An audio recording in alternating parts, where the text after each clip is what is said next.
A Associação Brasileira das Empresas Aéreas, que reúne Latam, Gol e Azul, encaminhou um documento ao governo federal relatando preocupações do setor sobre essas mudanças no IOF.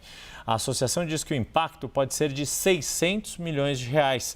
É sobre isso que a gente recebe agora, para falar desse assunto, a gente recebe no estúdio da CNN em Brasília o novo presidente da ABAR, Juliano Noman, a quem eu já dou as boas-vindas, assim como ao meu amigo Daniel Hittner, nosso diretor de jornalismo em Brasília. Juliano, muito boa tarde. Começo contigo justamente querendo entender este impacto, essa estimativa de 600 milhões de reais para o setor. De que forma que o setor sentiria este impacto tão significativo com essas medidas do IOF? Boa tarde, Daniel e Yuri. Dá uma boa tarde aí para todos que nos assistem. Pois é, essa é uma medida que acaba que nos pega de surpresa. Para vocês terem uma ideia, né, falar um pouquinho do contexto aqui do setor, a gente tem a grande parte dos nossos custos, do nosso dia a dia, pago em dólar. A gente faz remessas para o exterior o tempo inteiro. Por exemplo, o arrendamento de todas as aeronaves que voam no Brasil é feito no exterior.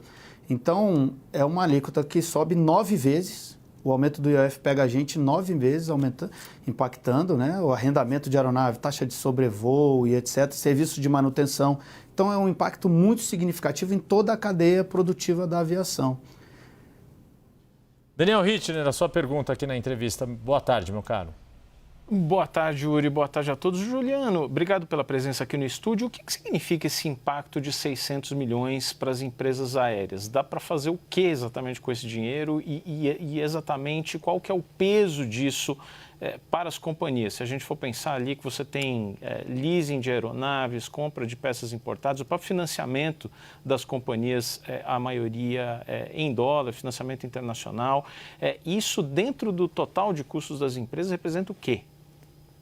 Pois é um impacto muito significativo. Só para vocês terem uma ideia, se a gente pegar uma aeronave média aí, tipo um 737, um A320, que é esse avião médio aí que voa no doméstico, a gente está falando de cerca de 25 aeronaves.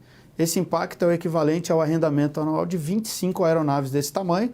Se a gente for pegar um avião do tamanho da Embraer, aí esse número já vai para casa de 40 aeronaves. Se formos pensar na aviação regional, é perto de 80, a depender do tamanho da aeronave, até mais do que isso. Então, para vocês terem uma ideia do tamanho do impacto, no momento em que a gente vem fazendo esforços, né, muitos investimentos e muitos esforços, na direção contrária, justamente para tentar ampliar a oferta de serviço, para aumentar o número de passageiros, aumentar a quantidade de cidades atendidas, né, inclusive numa discussão muito produtiva com o próprio governo federal, muitas delas feitas com o Ministério da Fazenda.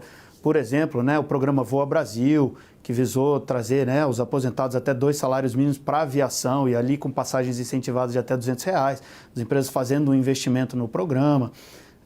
O ministro Silvio tem um programa muito audacioso de fazer investimentos na aviação regional, né, que é o programa Ampliar. Então, anuncia 5 bilhões de investimentos na aviação regional e a gente se preparando para levar voos, né, vem a infraestrutura aeroportuária e a gente poder colocar voos e aumentar a oferta de serviço. Então, acaba que esse aumento de alíquota de 9 vezes afeta diretamente, vem na direção contrária do momento das discussões que a gente estava fazendo com o governo. Juliano, e aí, falando desse impacto, na avaliação de vocês, há uma sensibilidade, seja do governo, seja do Congresso Nacional, para que se não todo este impacto seja zerado, pelo menos seja reduzido? Vocês estão otimistas com o que disse hoje o ministro da Fazenda, Fernando Haddad, de que vai conseguir construir uma solução com o Congresso, que o clima, aqui do trocadilho, desanuviou e com isso vai se ter um cenário melhor para essa questão do IOF? Olha, a gente acredita que sim.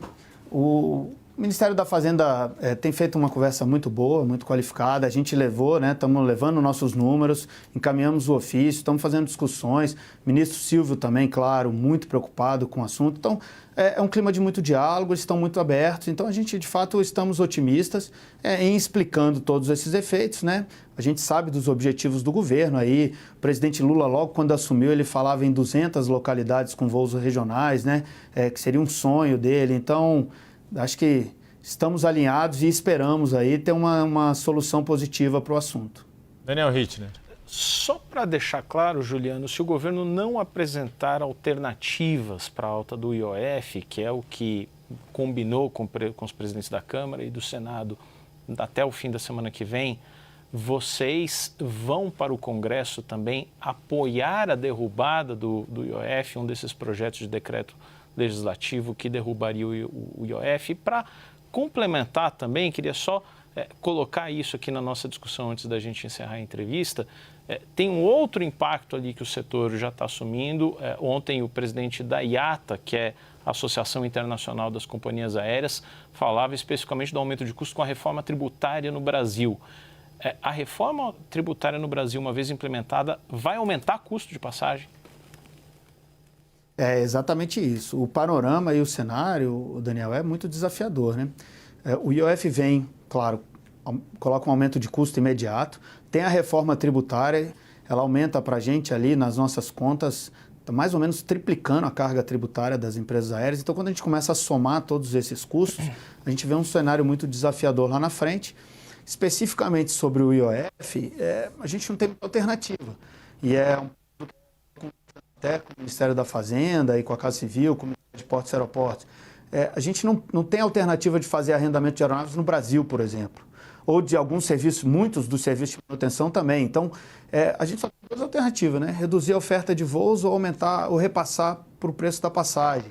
Então, é um setor que tem um serviço muito dolarizado. O IOF acerta no coração do setor.